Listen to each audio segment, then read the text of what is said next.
Labas, brangiai. Šį rytą pradedam MM statyboje. Apie modulinius namelius, apie truputėlį terasas, ką naudoja, kaip naudoja, dėl ko naudoja. Ir tikrai įdomus laukia pokalbis. Žinau, kad užsiėmėt terasomis ir dabar modulinį namelį. Daug metų dirbam, 15 metų galbūt šitoj srity su mediena ir medienos tais visais stambiagabaritiniais gaminiais, namais ir panašiai. Tai tiesiog mes turbūt užsiemam viską, kas su tuo susiję. Mes ir karkasinius namus statom, ir terasas, stoginės, sandėliukai, pastatai, garažai, pirtis, ir normalūs namai, ir individualūs namai, ir moduliniai namai. Tai tiesiog turim visą rinką. Dabar didžioji dalis namukų, aš kiek spėju, Lietuvoje nereikia kokių statybos leidimų. Dažnai nereikia. Jeigu jis yra laikinas statinys, jeigu jis neturi polių, sakykime, ir panašiai, tai tu bet kurį šitą namuką gali paversti tai, kad jam nereikia statybos leidimų. Dabar, man atrodo, yra kvadratūra, tik tai apie... Tik sodų bendrijai kol kas bus apribojimas. Sodų bendrijai. Anksčiau buvo 80 kvadratų, dabar 70 liktais. Ne, 50. 50. Bet čia dar tiesiog, kas šneka, tai dar neaišku. Turi tai atsirasti ir tada bus aišku. Kuo pasižymi šitie visi namukai? Jie pasižymi turbūt pagrindinis dalykas, tai yra paprastumas išpildant savo norą. Jeigu tu turi sklypą, tu turi teritoriją, tu turi kažką, kur nori įsikurti, tu tiesiog labai greitai gauni pastatą, tu už labai gerą kainą gauni pastatą ir gali gauti labai geros kokybės pastatą, labai šiltą. Ir šiltą, ir gerą, ir su daug langų, ir gali išpildyti visas savo svajonės, įsidėliojant kambarius, sakykime, langus, ką tu tik nori. Patarimai, jeigu renkasi namuką? Taip, patarimai, sakykime taip, kadangi tai vis tiek yra ne pats didžiausias statinys, galbūt pasilikti galimybę pasididinti. Tarkim, dažniausiai žmonės gyvena tokiam namelėje ir jie supranta, kad tai yra tikrai geras pasirinkimas. Ir jame nori gyventi ir tada jau jie pradeda tą namelį naudoti ne kaip laikiną namuką ar mobilų namelį, o jau kaip normalius kartais ir namus. Tokiu atveju jie jau mumis kreipiasi, kad mes padidintumėm jį. Todėl perkant tokį namelį, sakyčiau, svarbu yra turėti galimybę, pasilikti galimybę padidinti tą savo pastatą. O ta galimybė kaip? Tai tarkim stogo nuolydžiai, į kurią pusę, kaip tie nameliai susijungs, kurioje vietoje sklype tu jį statysi, kad galėtum dasijungti dar vieną modulį ir panašiai. Galbūt antrą aukštą dasistatyti. Mes viską iš modulių galim sukurti daug kvadratų, kiek tik norim. Tik tai, kad kartais tu gali taip, tarkim, sakykime, kvailai susidėliota situacija, kad tai baisiai atrodys, tai kaip garažai kokie. Todėl tu iškart turi apie tai spręsti, kaip tau po to vėliau dėliotis, kad tai atrodytų kaip normalus, individualus, modernus, gražus namas. O taip yra labai paprasta padaryti, nepadarant klaidų prieš pačio pirmo modulio, sakykime, pastatymą.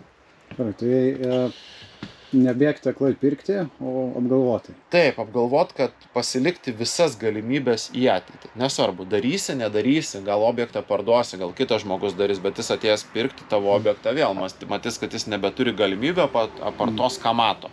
Todėl reikėtų į tai atkreipdėmėsi. Tada gal, sakykime, langų storiai, langų šiltumas ir apšiltinimo sluoksnis.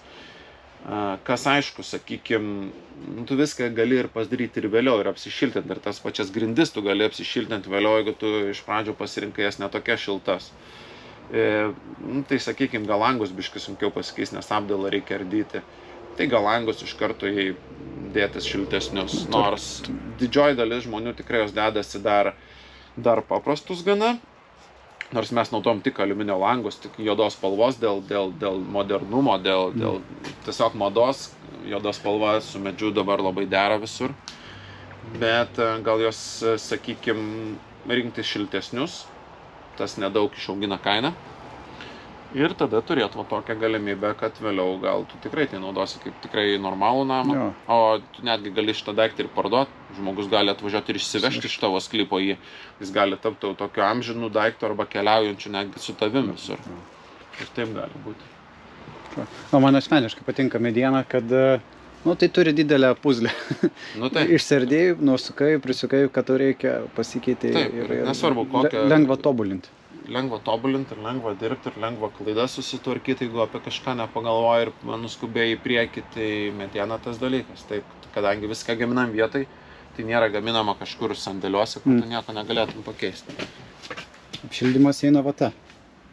Mineralinė vata, poliuretano putos, dažnai ir miksuojam mineralinę vatą su poliuretano putom, įvairiai darom, dedam, čia tarkim yra armuota folinė plėvelė, kuri po to dar įklijuojama yra izoliacija, kur yra tai pagrindas visas tas šilumos arba vėsumos išlaikymas namelio viduje.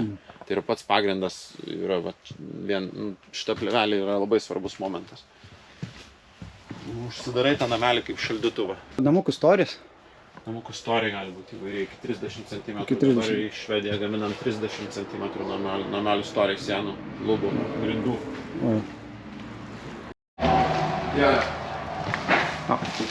Taigi dabar esame namukė, kuris jau su visa apdaila.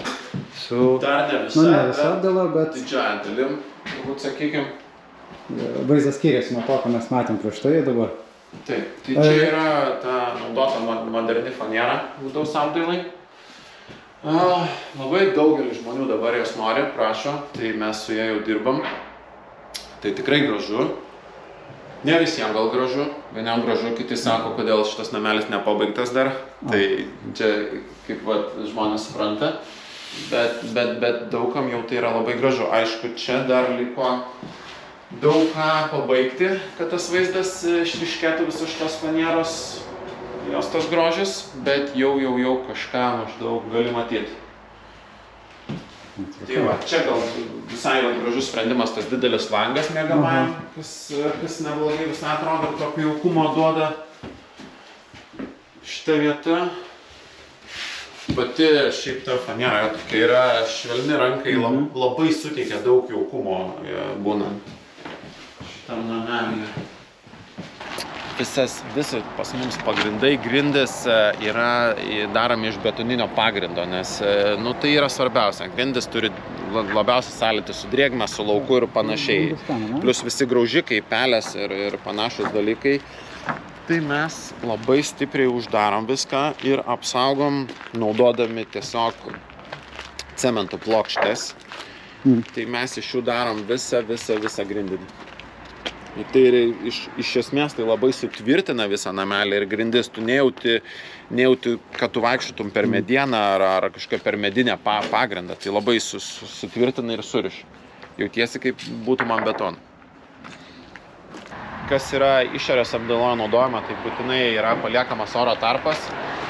Ir tarpas nubėgti vandeniui, garam ar susidariusiam lašam.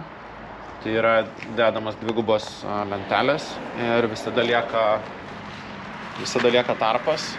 Vandeniu nubėg, kaip ir sakiau, ir kvėpuot. Kvėpuot pačiai medienai visai. Tada yra viskas uždaryta, užklijuota su plėvelėm ir jau vėjas, šaltis ar karštis į vidų taip nebepatenka. Yra uždaryti visi tarpai ir panašiai. Dabar pats užbaigimas. Taip. Čia mediena, ten jau matau, yra jau nulakuotas, tvarkyta. Ką naudojat pagrindė? Tai viską, tiesiog fasadui absoliučiai naudojam viską, kokios tai yra ir plokštas fasadinės naudojam, ir degintą medieną, ir termomedieną labai daug naudojam, o šita mediena yra dažoma tiesiog pagal spalvas, pagal užsakovo pageidavimą. Taip, nes tai irgi yra daug užsakovų, kurie tikrai renkasi pagal savo esamo namo ar pastatų spalvą. Turite kažkokius tai standartizuotus projektus? Projektai visi skirtingi absoliučiai. Visi individualūs. Kiekvienas žmogus renkasi savo, kaip jis norėtų. Ir tą patį fasadą, tas pačias medienas, gal ir medžio kokybę, raštą, išdėliojimą renkasi labai skirtingai. Mes galėsiu parodyti kelis fasadus. Tai šitas fasadas yra rinktas irgi klientui iš skirtingų medienų, nes norėjo skirtingų šiek tiek raštų. Ir čia yra visiškai juoda spalva. Ir yra padengtas specialiu, 3 kartus yra dengtas specialiais sluoksniais, kur paskutiniai dar 2 sluoksniai yra dėta labai didelio ultravioleto apsauga.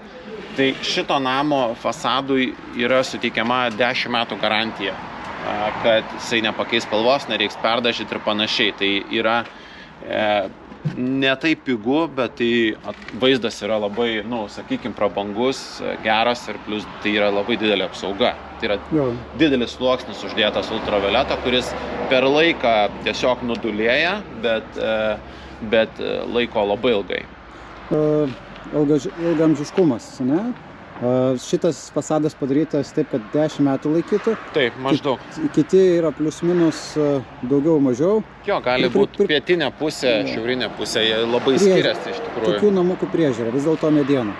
Be abejo, aš siūlau tepti tiesiog labiausia medienai kenkia saulė. Ne vanduo, ne šaltis, ne kažkas, medienai kenkia saulė. Tai siūlau visus fasadus tepti papildomai su ultravioleto apsauga.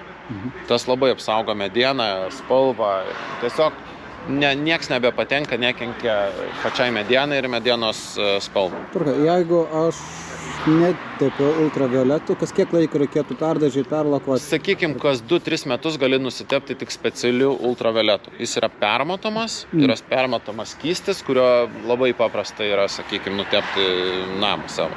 Jis net nepurvina nieko, tai gali lengvai nusivalyti nuo palangių, nuo panašiai. Taip, karkasiniai nameliai. Ką šiandien sužinojom, tai tikrai reikia gerai apgalvoti prieš įsigijant tokį statinį dėl vieno paprasto dalyko, kad kaip jis bus naudojamas, kada bus naudojamas ir galimybę padidinti. Kaip ir kalbėjom šiandien su Mantu, tai visą laiką reikia apgalvoti, kas jūsų laukia, apgalvoti, kas bus ateityje ir kaip būtų galima jūsų karkasinį namuką prailginti, padidinti. Nes kitą kartą, tai sako, nieko nėra amžiniau už laikinumą ir tiesiog gali būti ateityje, laikinai gyvenant, suprantat, kad jums visai faina ir norisi toliau leisti savo laiką gyvenimą tame namuke, bet jame gal kiek tai ankštoka, ar būna pagausėjama šeimos ar dar, tai šiuo atveju apgalvoti, kaip ateityje gali būti.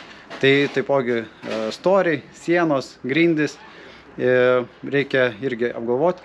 Ir kitas dalykas, pačio priežiūra. Iš tikrųjų nėra pakankamai sudėtinga, kas metus, 2 su specialia UV apsauga nuo saulės spindulių pratepti namuką ir tokia paprasta priežiūra, kad neplūktų mediena nuo saulės. Šiaip dažniausia, pats baisiausias dalykas, kas įvyksta, tai yra saulė, kuri medį išdegina, kuris praranda spalvą, praranda savo medžio, sakykime, savybės, kokybę, tad reikėtų šitą apsaugą pasirūpinti.